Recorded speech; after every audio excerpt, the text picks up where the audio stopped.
As 10 razões pelas quais o filme 2001, Uma Odisseia no Espaço, é o maior filme de todos os tempos.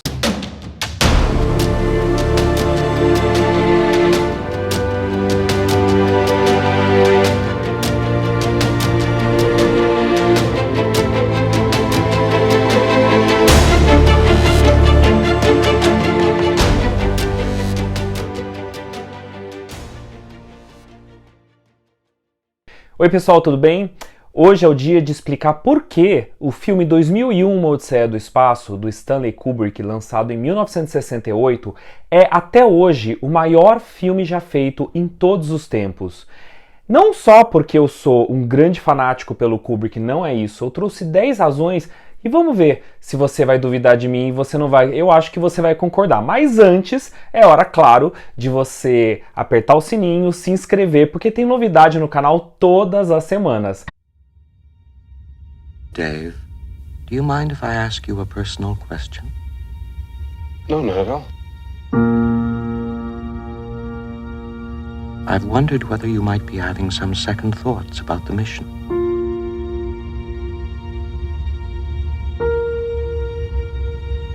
How do you mean? Rumors about something being dug up on the moon. I never gave these stories much credence, but particularly in view of some of the other things that have happened, I find them difficult to put out of my mind. A primeira razão é porque 2001 atinge os 4 objetivos mais desejados de um filme em qualquer momento da história. Primeiro objetivo é habilidades artísticas inovadoras. É um filme que foi groundbreaking, ele mudou o conceito de arte depois de ter sido lançado. A segunda razão é porque ele tem um roteiro absolutamente muito sofisticado, muito detalhado, muito bem desenhado. A terceira razão é que ele é um filme de arte, ele é considerado um dos filmes mais artísticos produzidos em Hollywood. E a quarta razão é que ele é entretenimento. Ele custou 20 milhões de dólares e faturou 200 milhões de dólares. A segunda razão tem a ver com a direção de arte. 2001, Uma Odisseia no Espaço não é um filme retrofuturista no campo de direção de arte. Poucos, na verdade, apenas um elemento dele é um pouco ultrapassado na visão que nós temos hoje de futuro, que é os botões da nave. Fora o resto, tudo ainda concebe um futuro como nós imaginamos nos dias de hoje. As telinhas do computador com touchscreen, a nave que, para quem não sabe, em 1968, a nave e aqueles elementos todos visuais não foram construídos com os famosos CGI, Computer Generated Image, foram todas feitas em laboratório e com a própria câmera. É difícil imaginar quão bem feito é a direção de arte a ponto de o fato da direção de arte ter sido muito bem construída, claro, com a direção de fotografia, fez alimentar até uma teoria da conspiração de que o homem não havia pisado na Lua em 1969, portanto, um ano depois que 2001 foi lançado, e que sim, foi Stanley Kubrick que forjou toda a chegada do americano na Lua num estúdio. Bom, é claro que isso é fake news e é claro que isso é um tremendo elogio para o Kubrick. A terceira razão é que poucos filmes possuem uma trilha musical tão bem casada com a própria história a ponto da trilha ser imediatamente associada com o filme depois de muitos e muitos anos. Kubrick havia montado toda uma equipe para fazer a trilha sonora original de 2001, Uma Odisseia no Espaço, mas não gostou do resultado. E então ele pegou uma versão de Assim Falou Zaraustra, do Richard Strauss. Ouça a música e é impossível não imaginar em 2001, Uma Odisseia no Espaço. A quarta razão é que os efeitos especiais são absolutamente revolucionários. Vamos lembrar que a gente está falando de um filme que foi feito lançado em 1968, quando não havia a computação gráfica como nós conhecemos hoje. Os efeitos psicodélicos da nave são tão bem feitos, e repare que 2001 foi feito 9 anos antes de Star Wars, e ainda assim dificilmente você vai achar uma cena de Star Wars que tem os efeitos tão delicados, tão belos em termos artísticos quanto de 2001, 9 anos antes. Nem George Lucas conseguiu copiar. É tão bem feito o trabalho de efeitos especiais que muita gente achou que os macacos que são mostrados no começo do filme eram macacos de verdade e não eram seres humanos. A quinta razão é que Kubrick trabalhou junto com Arthur Clarke, autor do conto O Sentinela, no roteiro do filme, mas como um diretor genial, ele não ficou preso pelo conto. Ao contrário, Kubrick sabe que cinema é imagem, cinema se conta pela força de uma imagem. Portanto, quem já leu O Sentinela percebe que o filme é outra coisa, tem apenas uma leve inspiração no conto. O filme é tão bem feito que você não fica só preso ao conto, como você tem referências a Van Gogh, a Picasso, naquelas imagens psicodélicas que você vê no final, na viagem do astronauta para além de Júpiter. A sexta razão, e para mim é uma das mais importantes, é que 2001 tem a mais bem feita e a maior elipse de todos os tempos da história do cinema. Para quem não sabe, elipse é corte.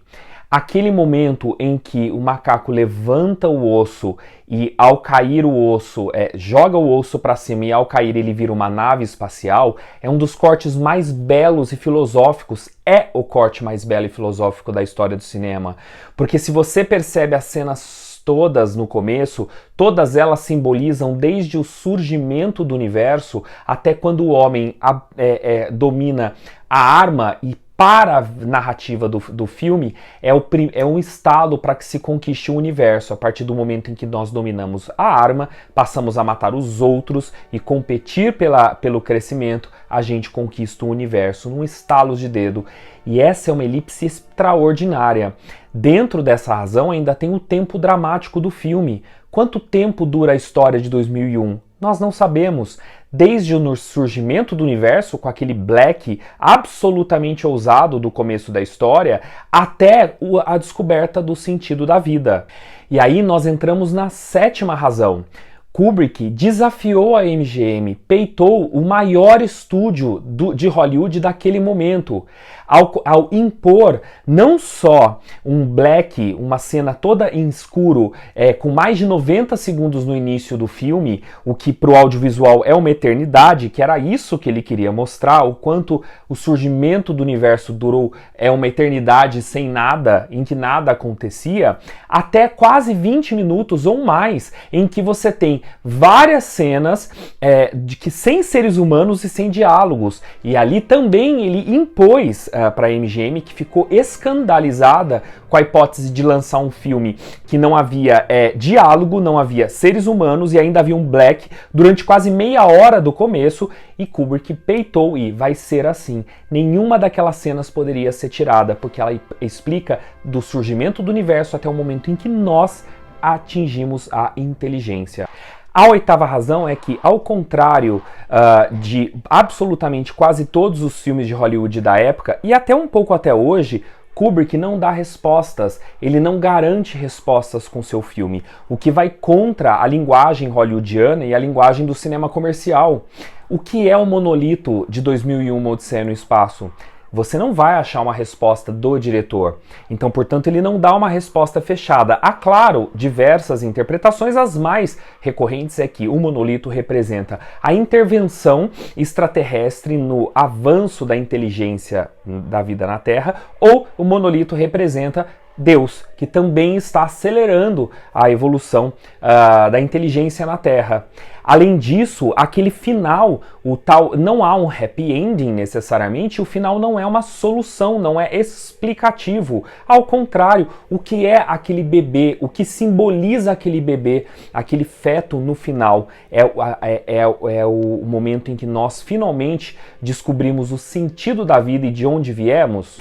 A nona razão é que Kubrick foi pioneiro na forma como ele discutiu a inteligência artificial no cinema. É claro que já havia feito algumas discussões, mas na forma profunda como foi feita, ninguém chegou próximo dele.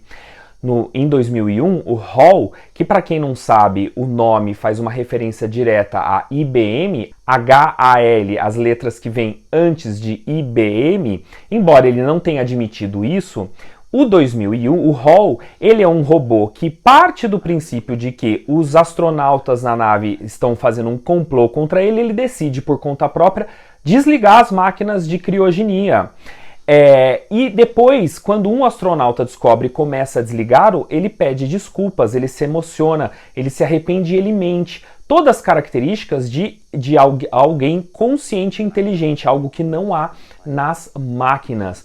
Portanto, essa discussão, a maneira como ele coloca a inteligência artificial é absolutamente revolucionária, a ponto dele querer dar continuidade a essa forma de discussão no filme Inteligência Artificial, que foi um roteiro escrito por ele, mas infelizmente ele não fez em vida, então ele passou o roteiro para o Steven Spielberg. A 10ª razão é porque 2001, Uma Odisseia no Espaço, já foi lançado há mais de 50 anos, ou seja, quase metade da história do cinema para trás já foi com ele.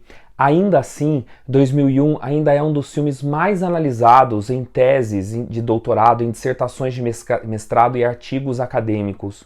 Ainda assim, 2001 é um dos filmes mais adorados pelos grandes mestres, não só de ficção científica, mas de cinema de aventura e arte do mundo inteiro, como Jean-Luc Godard, Steven Spielberg, James Cameron, Ridley Scott e vários diretores do mundo inteiro. Apesar de ter passado mais de 50 anos, 2001 ainda é um dos filmes referência para quem faz cinema-arte no mundo inteiro. Referência de cinema-arte dentro de uma indústria como Hollywood.